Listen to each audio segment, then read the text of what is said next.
Welcome back to our third segment of Ferris Sports Update. With us now, and time to talk indoor track, head coach Steve Picucci. And Coach, welcome back to the show. Hey, thanks for having me, Rob. I know the last time we had a chance to talk to you was right at the end of the cross-country season, and now many of your kids transitioning over to the indoor track season and off to a strong start here in the middle of the year. Yeah, we kind of kept things rolling right into the indoor track season with the distance kids, and we've had quite a few meets so far, just trying to kind of get the kids' legs back under them, and now we're starting to really get into some big competition. One of those big competitions this past weekend, you took part in the Grand Valley State Big Meet, and I guess they call it big for a reason. One of the nation's largest indoor meets down in Allendale. Yeah, it's one of the biggest in the country. So it's really great to have that close for us. So it's kind of a real convenience for us. We can go down there and compete against some of the best schools in the country, Division I and Division II. So it's a pretty awesome opportunity for us to go down there and really kind of see where we're at. Great venue here in the Kelly Family Sports Center as we watch some of the highlights from this past weekend, and a lot of athletes, over 1,700 athletes, 85 schools taking part in this competition. Yeah, it's a two-day meet with that many schools. It's a couple long days, but it's really great. You said, really get a chance for the kids to kind of see where they're at, and like I said, we train through most of the meets at this point, so it was a nice chance for them to kind of come down a little recovered and just kind of see where we're at. Talk about some of your performances this past weekend. I know a couple national qualification marks, and just how some of your kids did. Yeah, we had a lot of big breakthroughs on the men's side. Ryan Shute broke the school record, qualified provisionally for nationals in the mile, puts him right inside the top 10 right now nationally. Should get in the meet. You never know how things shake out at the end of the year, but Ryan had a huge breakthrough that's been a long time coming.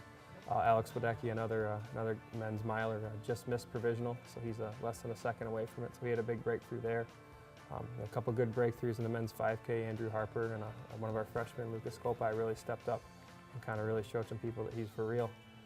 So that was really great to see those two have big breakthroughs. And on the women's side, we had a great showing in the women's 5K. I think all the girls that ran the 5K, great job. But Anna Rudd hit provisional again, so increased her time a little bit, so that puts her again up inside the top, I think inside the top 8 for the nationalists in the 5,000, and then she's also already provisionally qualified in the 3,000. So she had a strong meet. Jordan McGuire, one of our juniors, took a bunch of time off in the 5,000, so that was great. Shea Van Kloppenberg came back.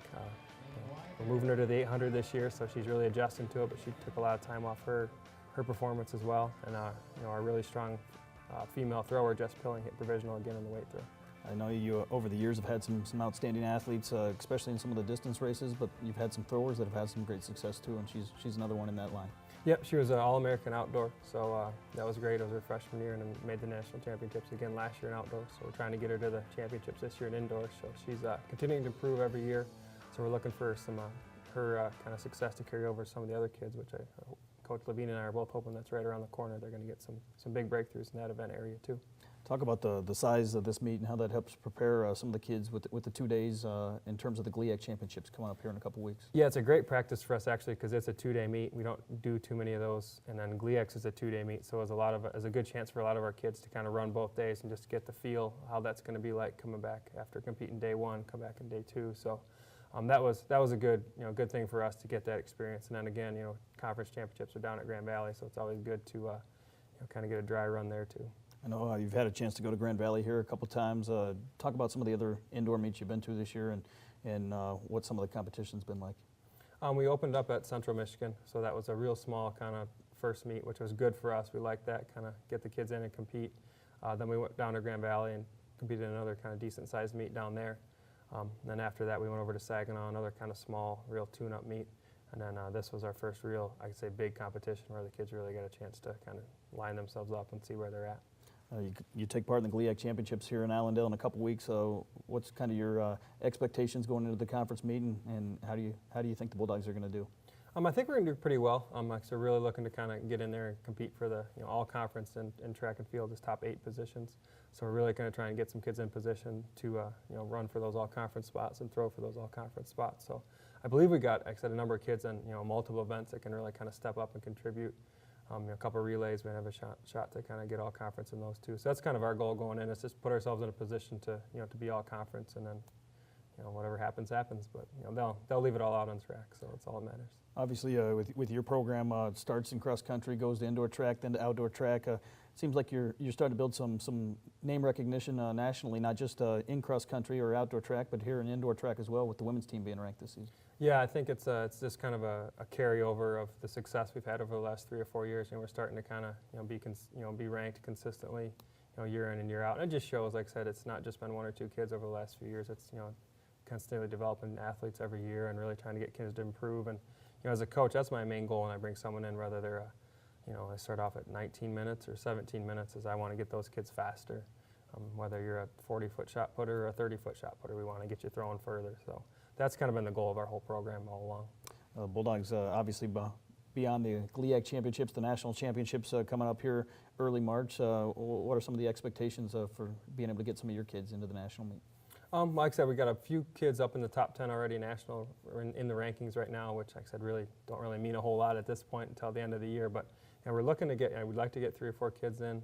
Right now, like I said, we got some kids sitting really well and running really well, so I think they can even improve on their marks. So it's going to be kind of a goal for us to hopefully get 2 or 3 kids at least into those championships.